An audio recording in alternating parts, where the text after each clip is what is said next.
pessoal, nós estamos aqui para falar hoje um pouquinho sobre o circuito série.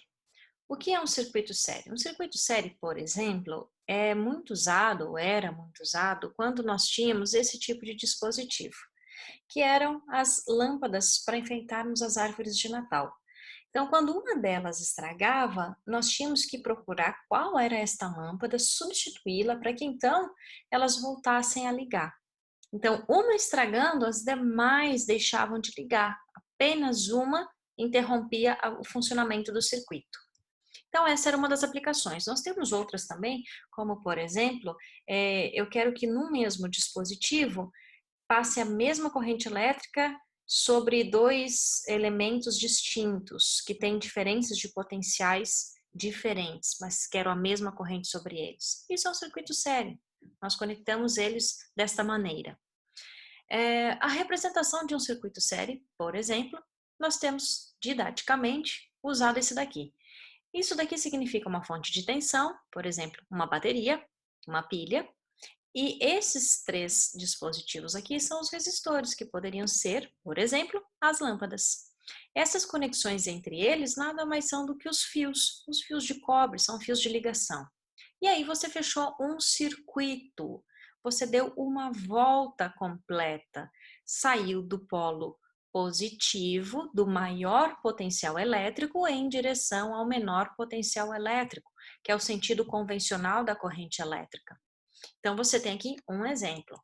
Um segundo exemplo é esse daqui. Aqui já mostra ó, o polo positivo, ou o maior potencial elétrico, o menor potencial elétrico, e você dá uma volta através de um único caminho e você chega ao outro polo. Aqui seriam as duas lâmpadas, os dois dispositivos. Essas setinhas aqui representam o sentido convencional da corrente elétrica. Então, nós vamos ver o seguinte: quais são as características de um circuito série? Ele tem uma corrente elétrica, ela é a mesma para qualquer dispositivo. A diferença de potencial para cada dispositivo terá um valor. Claro que se você tem três elementos que são iguais, cada um deles ficará com uma parcela da diferença de potencial total.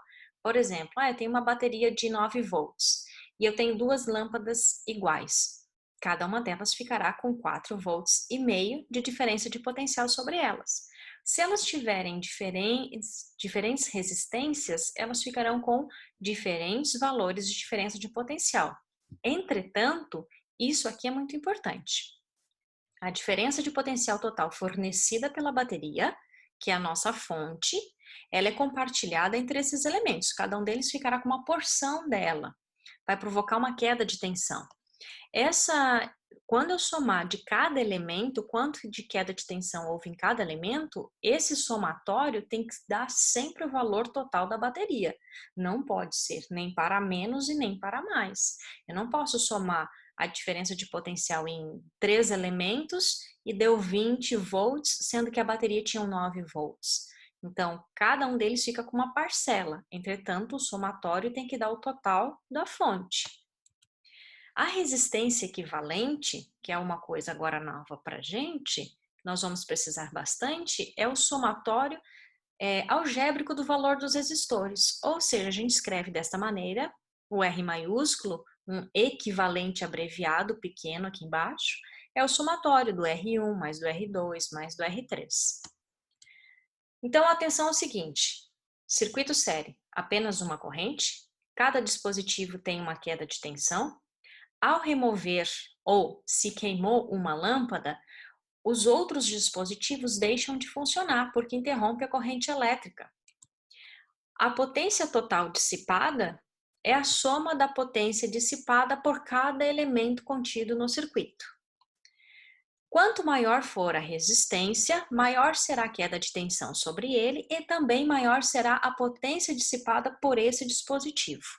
Então, maior R, maior U, maior P. Mas a corrente elétrica é a mesma para todas, independente do valor da resistência, ok? Nós vamos agora entrar em alguns exemplos mais visíveis. Você entra lá no Google e digita PET Colorado, já vai aparecer o primeiro link te encaminhando para essa página, ou você digita esse endereço completo aqui. Lá dentro você procura simulações, dentro das simulações você procura a área da física. E aí vai aparecer a seguinte página para você.